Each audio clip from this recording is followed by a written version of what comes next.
Hello ẹ̀yin èèyàn wa, ẹ kú gbádùn o, ẹ dẹ̀ kú etí ìgbọ́, ẹ kú àsìkò yìí, ẹ ṣé bẹ́ẹ̀ ṣe ń tẹ́tí sí wa, máa ṣe ẹ̀, ṣe ṣe ẹ̀, mò ń rí ọwọ́ yín, ẹ ṣé gan lọ́nà á ṣe tẹ̀yìn náà láṣẹ pé agbára Kristi, amen.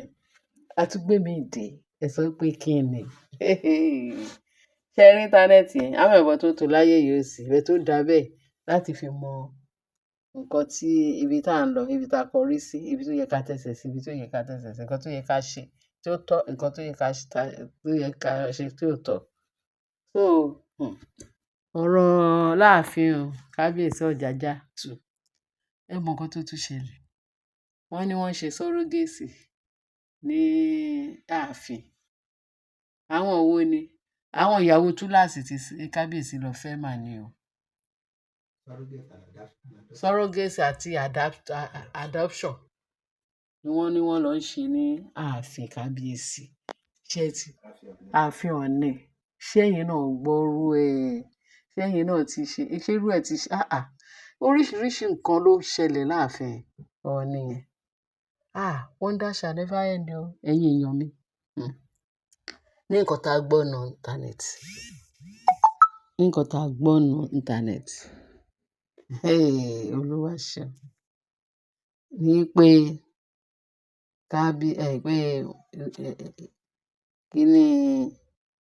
kíni surrogacy àti adoption.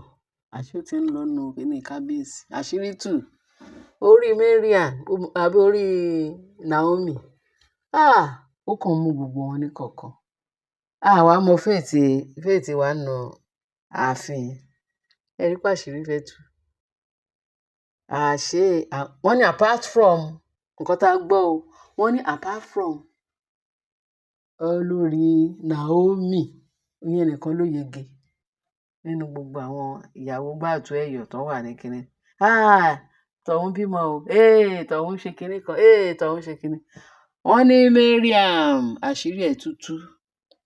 Wọ́n ní Mariam, àṣé wọ́n ló lọ ṣe, ó fẹ́ lọ ṣe adoption àti surrogate.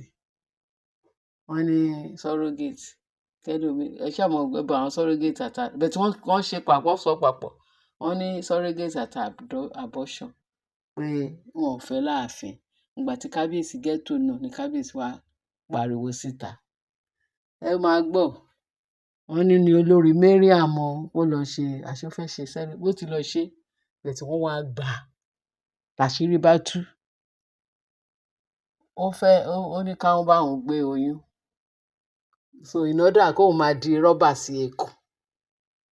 Ẹ mọ irú àwọn oyún onírọ́bà yẹn. Oníbulobula ṣáà ń rí nínú tẹlifíṣàn.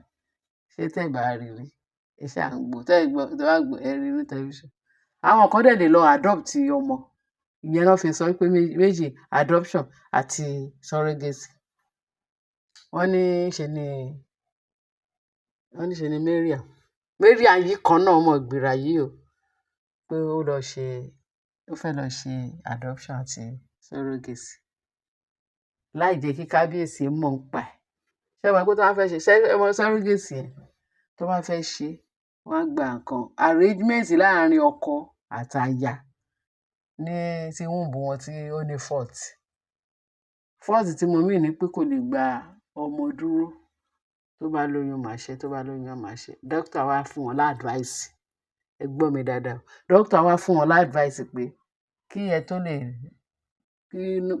rí baby bí ìwọ àtọkọ ẹ̀, ẹ gbọ́dọ̀ ṣe surrogacy. So wọ́n á gba nǹkan ọmọkùnrin tọkùnrin, wọ́n á gba nǹkan tóbìnrin, wọ́n wá mix ẹ̀ papọ̀. Wọ́n wá gbé sí ikùn ẹlòmíì kó bá wọn gbé. Ṣé understand? So irú ẹ̀ dẹ̀ ni Mariam fẹ́ ṣe ní ààfin. Àṣírí tú gan. Bó ṣe ń tú báyìí là ń gbọ́, bó ṣe ń tú là ń gbọ́ náà dà sí íńtánẹ́ẹ̀tì. Ojú gbà mí tì fún Mariam. Ní ọmọ ìgbéra yẹn. Wọ́n ní ṣe ni at the end of the day àṣírí wá tú, àṣé ó bọ́ sọ́wọ́ àwọn scammer. Wọ́n scam ẹ̀. Báṣírí ṣe tú nìyẹn. Tẹ bá rí ìgbà kan, wọ́n ní ṣe ni àṣà wọn ní wọ́n kàn rí pé a rí oyún yẹn níbi tí wọ́n wà ní group, wọ́n ní ṣe ni Mariam àṣẹ rọ́bà ló gbé síkùn. Wọ́n ní pé Mariam fẹ́ lóyún, pé wọ́n kàn rí pé ó lóyún láàfin.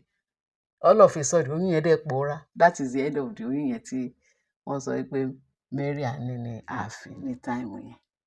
Wọ́n ní ṣàdédé náà rí pé oyún yẹn kàn pòórá. Àṣé gbogbo nǹkan tí wọ́n ń try láti ṣe nìyẹn, kúbẹ́kúbẹ́. Ojú kábíyèsí ti rí mẹ́wàá nù ààfin yẹn. Kábíyèsí, mo sọ pé ẹ kú oríire tí census yìí ti padà bọ̀ sípò. Ó mà ṣe o, the rich also cry. Wọ́n bá ní Mariam o pé nǹkan tó lọ ṣe nìyẹn, tó fẹ́ ṣe fún kábíyèsí, Ọlọ́run ò dé gbà fún un. Níbi tó ti ń jowú o, Tádéníkáwò tó ti ń jowú Mariam, tó ti ń jowú Naomi. Ǹjẹ́ Ọlọ́run ò ti jà fún? Ọlọ́run ń jà ní rẹpẹtẹ pé gbogbo nǹkan tó ń ṣe ní kọ̀kọ̀ ní ààfin yẹn, pé gbangba yàwó lọ́lọ́run máa bá wọn tú síta. Ọlọ́run dẹ̀ ti ń tú. Wọ́n bá ní òkè o. Ní Mariam bá sọ pé wọ́n bá ní wọ́n gbá Mariam pé nǹkan báyìí ló lọ ṣe, báyìí ló lọ ṣe, báyìí ló lọ ṣe. Ìyẹn ìkíni wọ́n ní sìn. Wọ́n nígbà tá a ṣe pé kábíyèsí ti wá lọ bínú gan, ó ń bínú tán pé á jẹ́ pé ó dàbí pé wọ́n nígbà tí tó bímọ tóun náà ó lóyún, ẹ̀bẹ̀ tèmi ò wá mọ̀ bóyá bẹ̀tù bọ́kàn ṣe sọ nìyẹn. Bẹ̀tù àwọn olóyè àtàwọn onímọ̀ràn wá ń gbọ́, wọ́n á mọ̀. Wọ́n nígbà tó fi lóyún yẹn, wọ́n nígbà tí wọ́n rò pé bóyá wọ́n á sọ gẹ́gẹ́ bí parable pé wọ́n rò pé bọ́ ṣe torí ìgbà tí Tóbi lóyún tiẹ̀ pé kábíyèsí dúró tì gbágbágbá ní tó fi bímọ. So wọ́n á ní kó má lọ jẹ́. Wọ́n ní kábíyèsí, kọ́mẹ̀ntì tí kábíyèsí wá kọ́mẹ̀ntì ní pé anybody at all.